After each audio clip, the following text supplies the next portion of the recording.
state legislature, your willingness to go to Washington, it's got to be a tough job. Now, as a freshman, I'm sure you're burdened by the dictates of the leadership of your party, and the deficit needs to be addressed. We have 2 unfunded wars, possibly 3, with no revenue coming in from the tax side.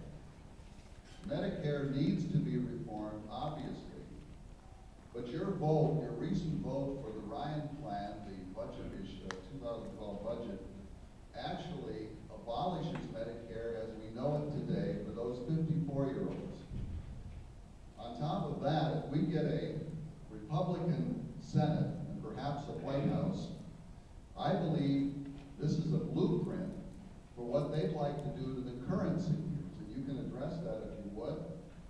And do you really think Ryan's voucher program, limited dollar voucher program, will do what it's supposed to do in addressing health care in North Dakota for seniors and for hospitals and for clinics?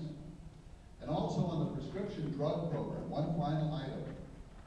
You know that Medicare is banned from negotiating with pharmaceutical manufacturers. Why hasn't that ban been lifted? Drug prices have increased under that convoluted prescription drug program, and that needs to be addressed now. Thank you.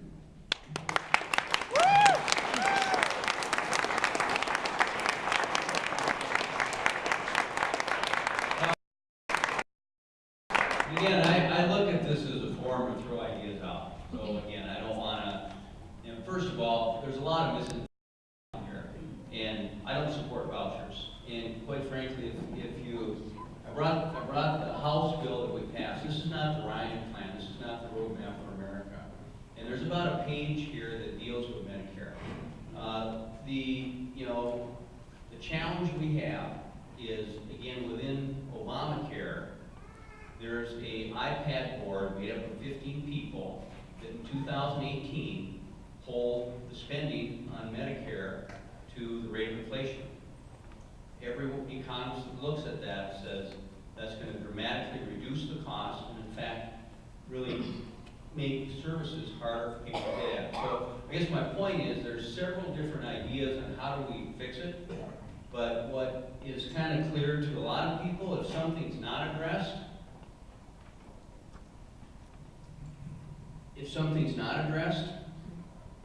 we got a big problem. So from my perspective, this is the committee process. Again, the bill that was passed set some high parameters, and this will work itself through the committees, and I'm very hopeful that we'll have some solutions that are not only sound for this generation, but the next generation. How many people here are 55 and over? And for some of you, you don't have to raise your hand.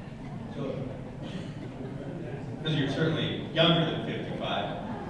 So just think with your mind, but all the plans that are being talked about have zero impact for everyone that's 55 and older, at least the House budget. So the question is everyone else.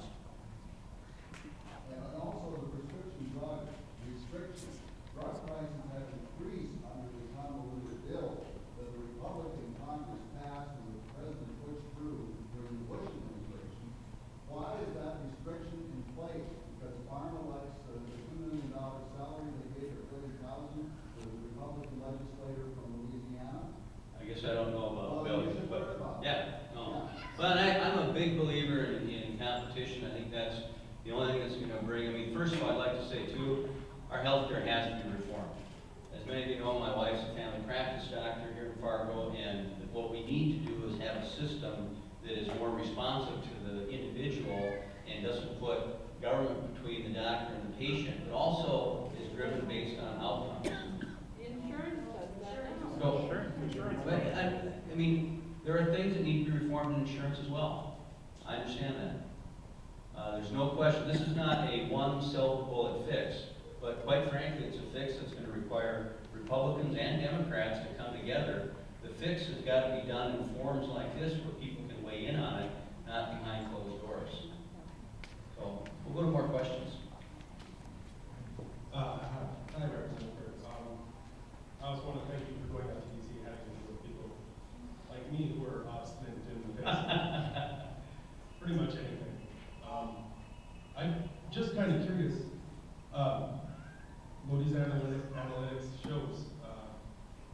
supply side economics has failed. It doesn't work, it increases the debt in relation to the GDP. And why is all of the discussion about spending cuts? Why not eliminate those supposed temporary Bush tax reductions for a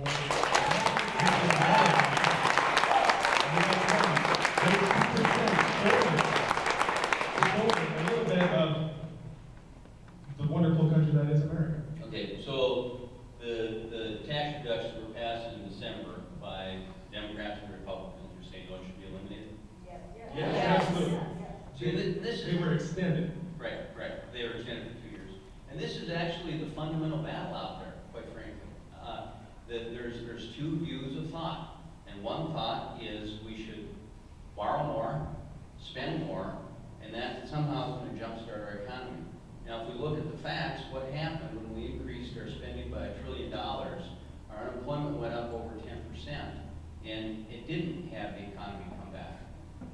The other philosophy, and again, these are two separate philosophies, I understand that. The other philosophy is you control spending, you reduce, and taxation is really not our problem. If you look at the spending, it's gone up 24% in the last 2 years, 84% if you look at the stimulus. So my point is, in North Dakota, again, what we did in North Dakota in 2003, I think everyone would say that we're probably in pretty good shape in 2011. What we did when we had a deficit is we did exactly that. We didn't increase taxes, we cut our spending. If you remember, we had a 0 increase for higher ed for 2 years. Our state employees, we faced a 0 increase for 2 years. Those were very tough decisions. And yet what's happened since then is we've had some of the highest increases in salaries for state employees because we encourage the private sector. What's happening today in America is small businesses sitting on their hands because of this uncertainty. They're saying, and I heard this just the other day from a small business owner, they said, if you keep increasing this debt, we know you're going to increase taxes. We know you're going to increase regulations. I'm afraid to hire people. I'm afraid to expand because I may have to lay those people off. And so, But Moody's shows that when you give that money to the wealthy people, 60% or 60 cents of every dollar that goes back to the wealthiest 2% comes back to the GDP. If it goes into that discretionary funding, some of those Medicare and the unemployment insurance and a bunch of other programs, it returns to the GDP at $1.60 for every dollar collected. That's Moody's analytic report just this last spring that came out. so then the theory would be if we spend another $1 trillion, we get 1.6 trillion back in our economy. That's the theory. But if we get rid of those taxes, we stop letting the wealthiest people control all of the wealth, and we get it to who it needs to get to education, to healthcare.